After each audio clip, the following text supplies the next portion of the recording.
Hey everybody, welcome back. This is Inside Fitness Radio presents Total Fitness Podcast. My name is Matthew. I'm Walter. Today we are talking about food not being for entertainment, but food is for health. Now, when you hear this phrase, you probably think we're like super crazy extremists in terms of like, oh my God, I just have to eat to fuel, and food is fuel and that's it for me, and like screw your taste buds. We don't necessarily think like that, but there is an importance of realizing that what you put into your body does affect your body quite drastically, and food is medicine.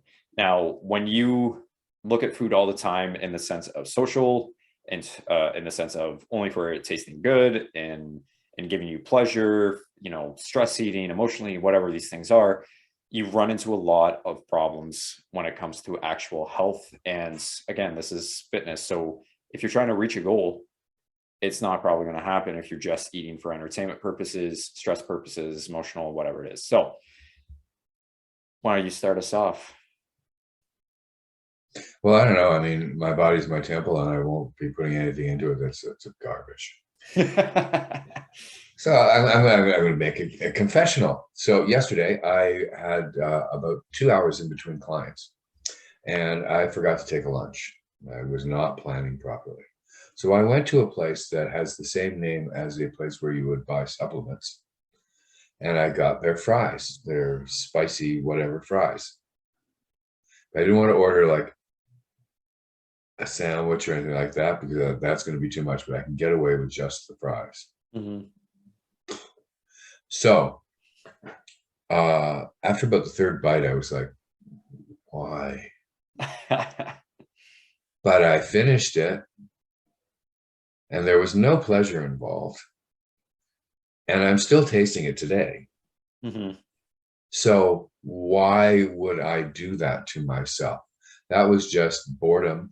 I had hours between clients, didn't want to go home, all that sort of thing. And I would have been better off going to a market and buying some veggies and eating them raw, or going and getting some sushi or something like that, sashimi. Yeah. But I didn't choose that. It was what's fast, what's easy, what's convenient. It wasn't for entertainment, but I mean, that all rolls into one thing. You either plan for it and you eat healthy, or you don't. Yeah. And I want to get this point across. Like, we're not saying that you have to, like, because we've heard it way too many times. Oh, I'm a foodie, so I can't do that diet. It's like, you're a foodie, so you 100% can. You just have to work around it. We're not saying you have to cut all that stuff out completely either. That's, a big misconception. Like, you can still do these things once in a while, but every single meal where it's like you're either buying out or you're eating something that just tastes good or is fast or is convenient, it's going to lead to health problems. When you're dealing with fitness as a whole, fitness is about health. That's it. Like, we say fitness is everything. Fitness is health. Okay, that's what it comes down to. If the first thing that you're putting into your body every morning is like pancakes, bacon, whatever else, like syrups, cereals, high calorie or high sugar cereals, like all this crap, or better yet, you're not even putting anything into your body. Some mornings you fast because you're just rushing out the door because you don't have time to make breakfast, and then other mornings you can have like a bagel or something. Like, there's no consistency there, and it's going to cause issues. You need to make sure that what you're putting in is good for you. A good life is made from good habits, whether it be food, whether it be exercise, whether it be anything. But it means that you can't be lazy and not organize yourself. My mistake was not organizing myself yesterday. I didn't have time for breakfast. Did your alarm break? Did you not know what your day was going to consist of today to set it up properly? I mean, I make breakfast at 10 o'clock at night, and then it waits for me. I mean, it's oatmeal, guys. it's not that plate of eggs sitting in the grease overnight. No. But it's about being organized to be able to do that. And if you're a foodie, you should be concerned about quality. That's what a foodie is. A foodie is not I eat everything. A foodie is someone who goes, I eat what is best. I eat the most interesting, new, and different things, knowing full well what it is, not just going, oh, this is good. What is it? I don't care. Yeah, or like going out to restaurants every night and being like, oh, I'm going to try the pasta this night, or the salmon that night, or the steak this night, or pizza that night. Like, no. When it comes down to it, food is, I hate to be this guy, food is fuel. Make sure you're putting good food into your body. That's really what it comes down to. Food is your medicine. The first thing that I'm going to use it, but like the first thing during the pandemic, what was flying off the shelves? It wasn't beef. It wasn't chicken. It wasn't vegetables. Yeah, it was toilet paper. What was the second thing? It was the chips. It was the cookies. Yeah. It was the easy stuff. It was the super easy stuff to get you through that stressful time. It was the easy stuff to get you through that boredom. It was that easy stuff because, well, I'm not working out in a gym at the moment. I'm sitting at home all day.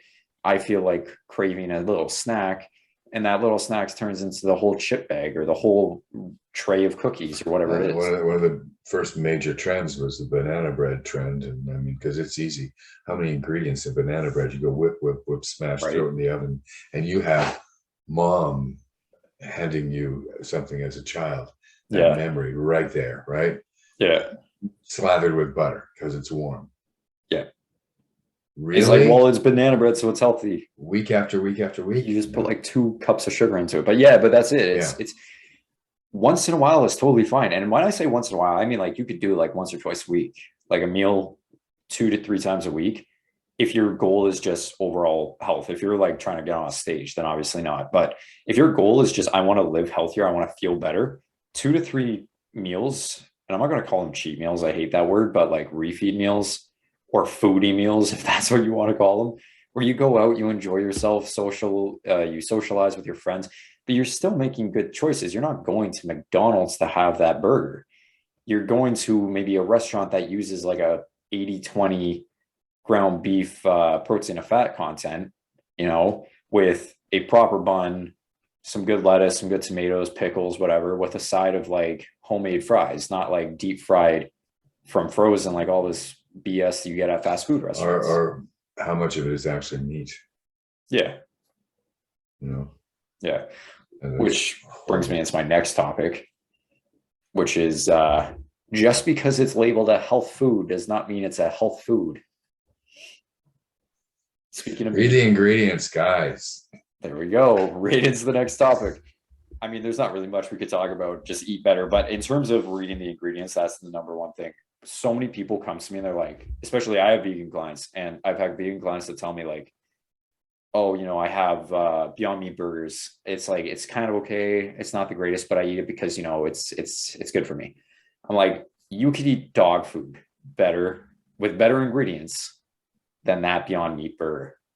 And I hope we're not going to get like sued for this. But you can look at the ingredients of look at the keto bombs. It's like, oh, I'm on a keto diet, but I really crave chocolate. So I'm going to have like those keto bomb chocolate things. Look at all the ingredients.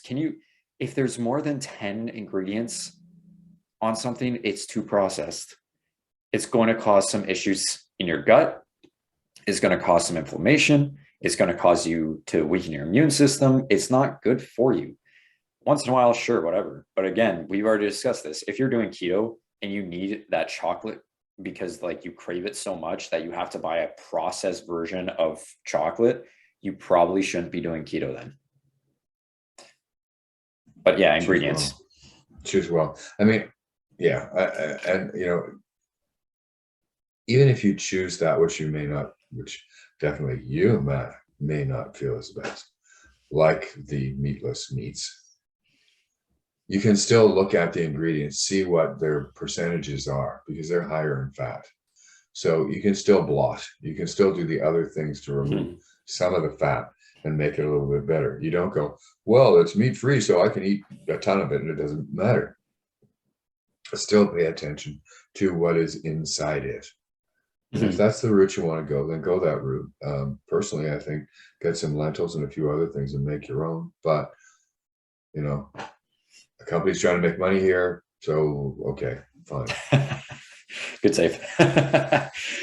When it comes down, protect the podcast from lawsuits.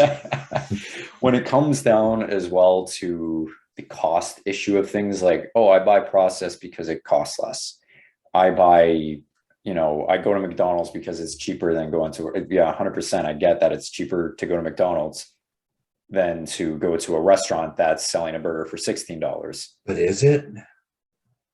What is the long-term health implications?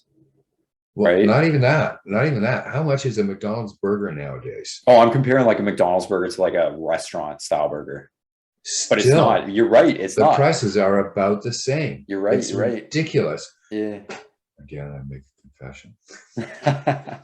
But you go into a place like that and you order a burger and a soft drink and pay $15. $15. Mm-hmm. I'd rather go to one of the other burger places with interesting, almost religious names and order one of their burgers because I know what is in it. And yeah, it's a little fancy schmancy, but it is not appreciably that much more expensive than going to the fast food place. No, and you're getting a better quality. And that's a really good point. I didn't even think that. But in terms of just like cooking your food, in terms of the cost, being like, oh, well, I can't afford to buy veggies or fruits or these meats. Like we had William on the carnivore diet a couple podcasts ago. He said something revolutionary. You don't have to buy the top quality, super expensive ribeye steak. You can start off with ground beef. You don't have to buy the 15 chicken breasts. You can buy maybe chicken thighs. You can buy maybe the ground turkey, the ground chicken. Yeah. Like you don't have to go extreme high quality all at once, but it's a lot better than going from like, unless you're eating it raw. that's make sure you cook the food. Yeah. But if you're going from like a crappy processed diet to then like wanting to improve your health, you could probably actually spend less because now you're feeling more satiated because you're not putting all these crappy ingredients in your body that make you feel hungrier. So you're feeling satiated, you're hitting your goals, and you are cooking your own food. You're cooking your own food, meal planning. So you actually have it laid out in front of you how much you eat. So you're not overeating every meal to then have to go buy more. So you're saving money. You're going to save time if you can organize your time, and you're going to feel way more energized, way better. Continue. What about the time? I wouldn't continue. I was just saying, bravo. That's the best part. Yeah. You're going to feel all those benefits from doing it, but you must make an effort to be more organized. Mm-hmm. You have to be organized in life anyway, or you never get your laundry done. I mean, come on. I was reading a story yesterday. That was from a friend who basically he had a uncle who got divorced from his wife after 12 years for no reason that it was cheating. He fell out of love. He still loved her very much, all this sort of stuff.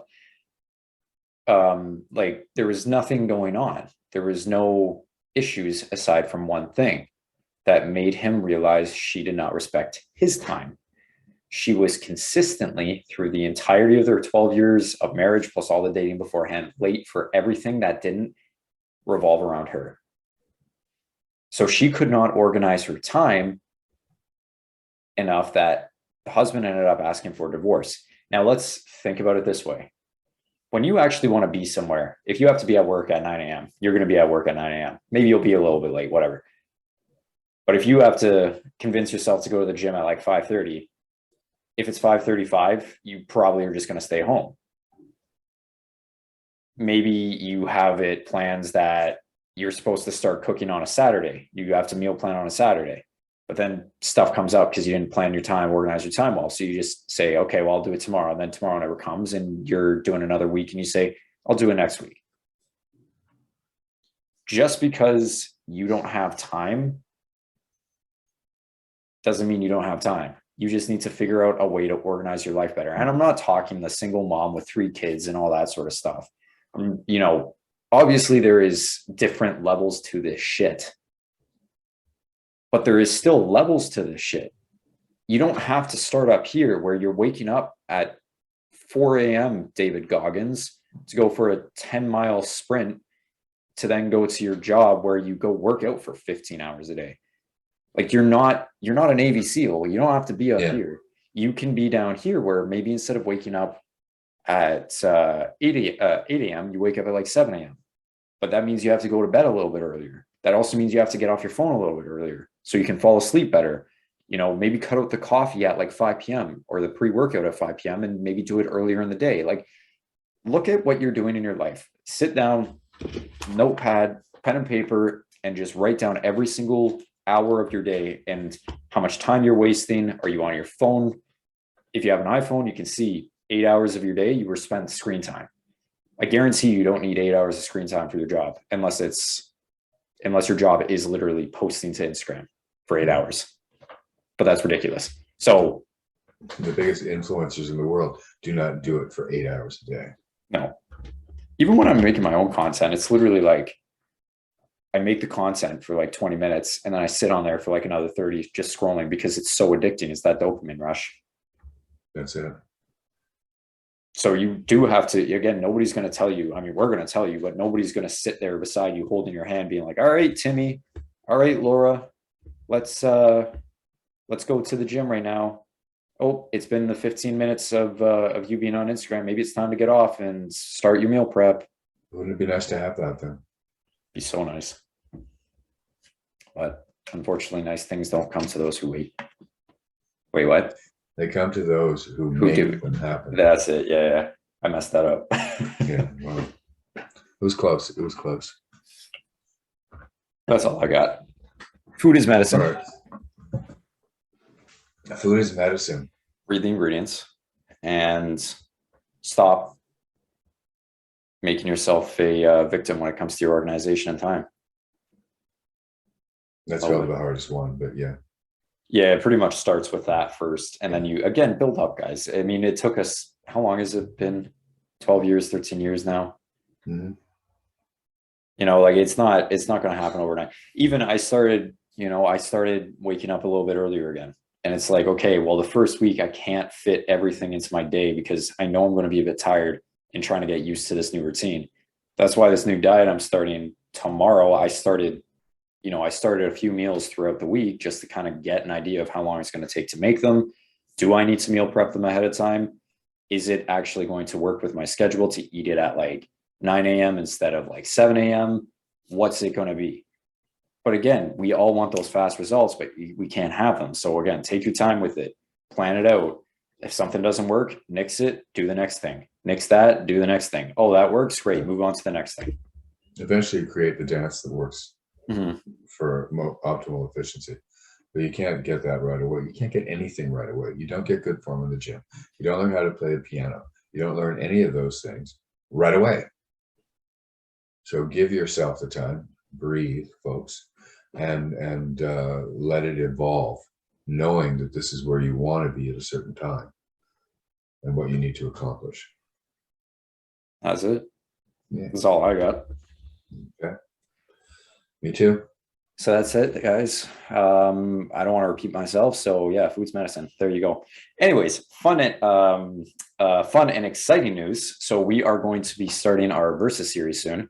If you've been following us for a while, you know what that is. If you do not, our Versus series is basically exactly what it sounds like. Walter and I are versing each other in a debate setting where we may not agree with the side, but we have to defend that side. So it's going to be around fitness, mental health, all that sort of fun stuff. So we each have to pick a side. We have to defend that side and butt heads a little bit. And you guys get to decide which side you want to be on.